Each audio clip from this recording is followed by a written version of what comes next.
In this video, I'm going to show you 10 different ways to make your vegetable garden more productive next year and beyond.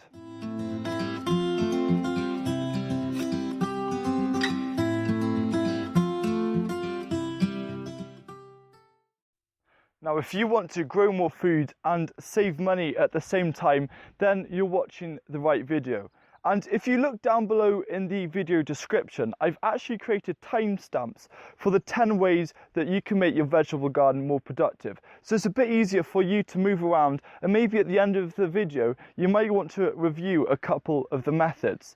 So just before we get into this video, I'd like to thank today's sponsor, which is First Tunnels. Now, they provide a whole range of polytunnel sizes, as well as mini polytunnels and fruit cages. So if this interests you and you're looking to extend your season, then go and check out their website to see what they can offer you.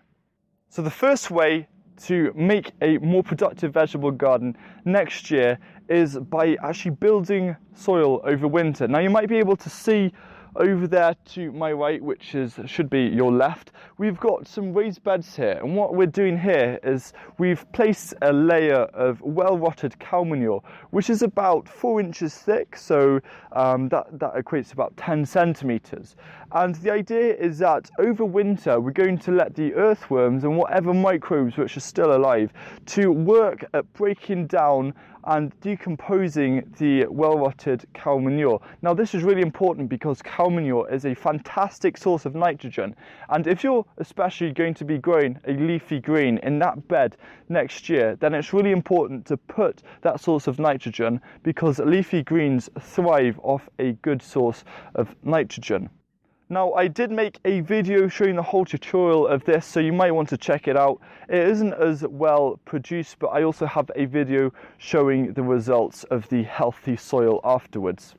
Secondly, is to crack down on slugs and other pests for that matter. Now, the thing about slugs, especially if they hit you hard, they actually eat a lot of your crops, so you're losing productivity. But luckily, there are a couple of ways that you can crack down on slugs so you can reduce their collateral damage. Now, the first thing that you need to be doing is go around your garden and remove any pots or any bits of wood that are literally lying down on the ground, because these make perfect habitats for slugs. And what you want to do is to make it as de-slug friendly as possible, where they don't have little crevices and gaps to hide behind. And more in the spring and summer, what you need to do is, if you have any patches of long grass, to cut this just to reduce the amount of hiding places.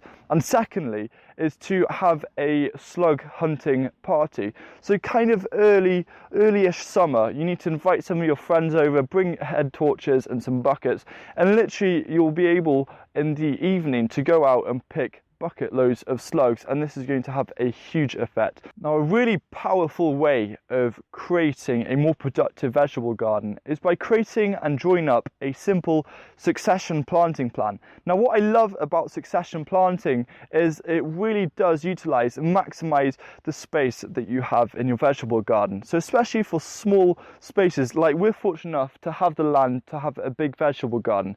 If you just have a backyard, then focus on creating a succession planting plan, because it's all too easy, especially for beginner vegetable gardeners, to sow all your lettuce or radish seeds in one go. But by spacing it out every week or 2 weeks, you're then going to have a continuous harvest, which is going to last you more through the growing season, rather than having everything at one go, and then chances are you will waste some food. So just create a plan where you think, okay, I'm going to be harvesting carrots, say, in July, so after that I might want to plant some lettuces and radishes to make use of that space.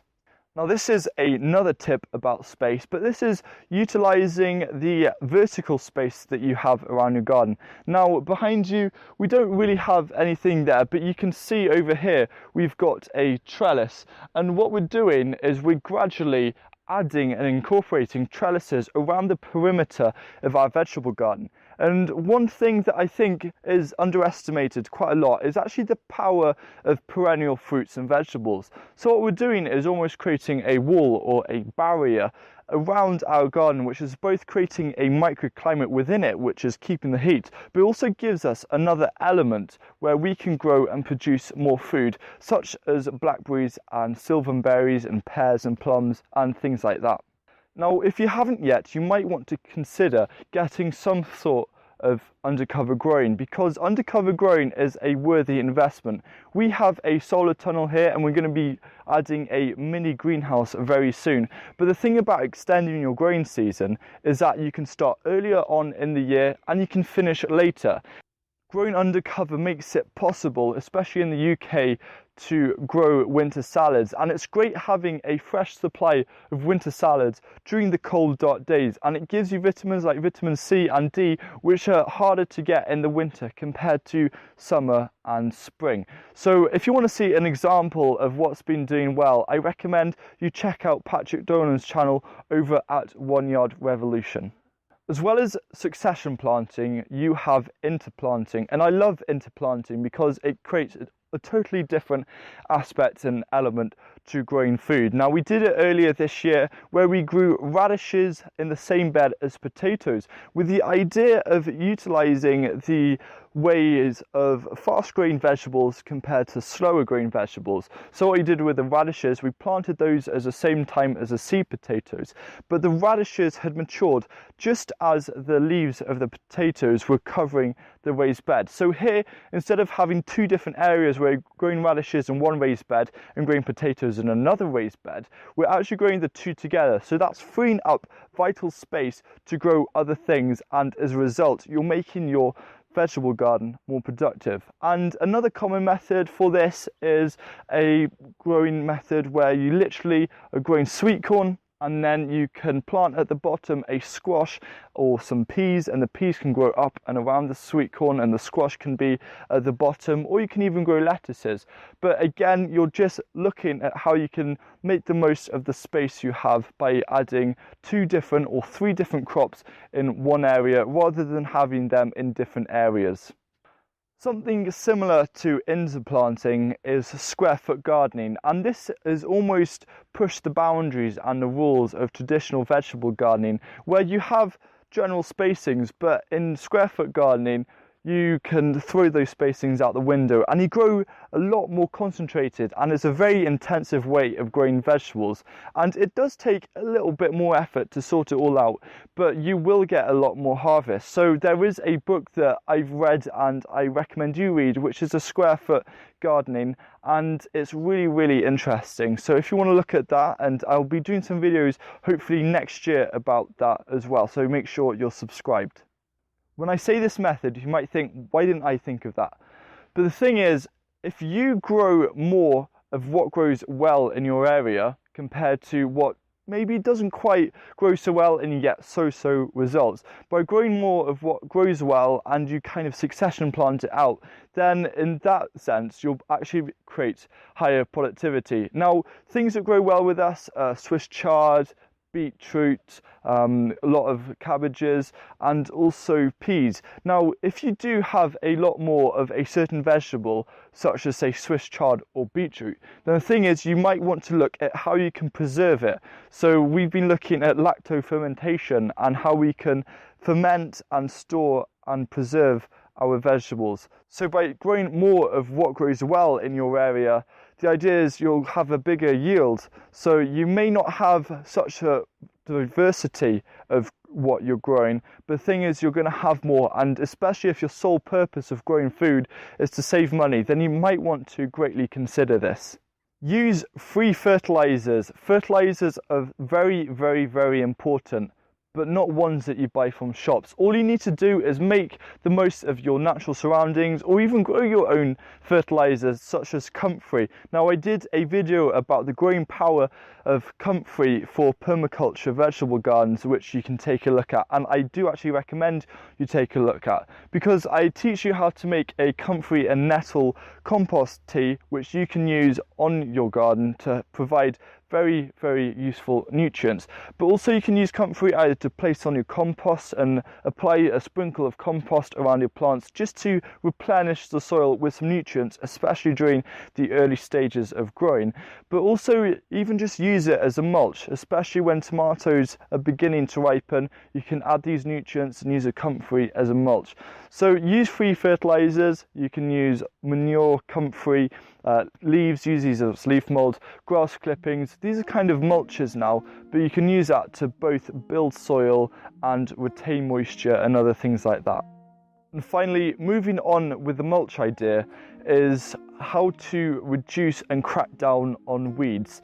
Now, we've already talked about cracking down on slugs, and you can crack down on other pests such as mice by growing peas in rain gutters. But by cracking down on weeds, now weeds are something especially organic vegetable gardeners all have to face, and it's all part of the joyful experience of growing your own food. But when weeds get the upper hand, then it can be quite demoralizing. So by using and applying thick layers of mulch, and I'm a great advocate of using mulch, then by using mulch and using the layers around your vegetables, then this is going to stop and hinder the growth of weeds. And you might need to do a couple of layers or a couple of spreadings every growing season, but this is just going to help reduce the need to weed. And if you do see any weeds where you might not be possible to mulch, then you need to strike them early before they get out of hand. And at the end of the day, if you think about it, weeds not only take nutrients away from your soil, but what they also do is take away valuable growing space. So thank you very much for watching this video, and I hope this has given you some more ideas on how you can create a more productive vegetable garden. Now, if you have any questions about any of the methods that I outlined, then don't hesitate to ask me down below in the comment section, or you can contact me directly on Snapchat and there'll be a link available for that. Now, I do invite you to share this video with your friends who also grow food, just so they can maybe get some new ideas as well, so they can create a more productive vegetable garden. So I hope you enjoyed it. Don't forget to rate whether you did like or didn't like this video, and I'll see you again very soon. Goodbye.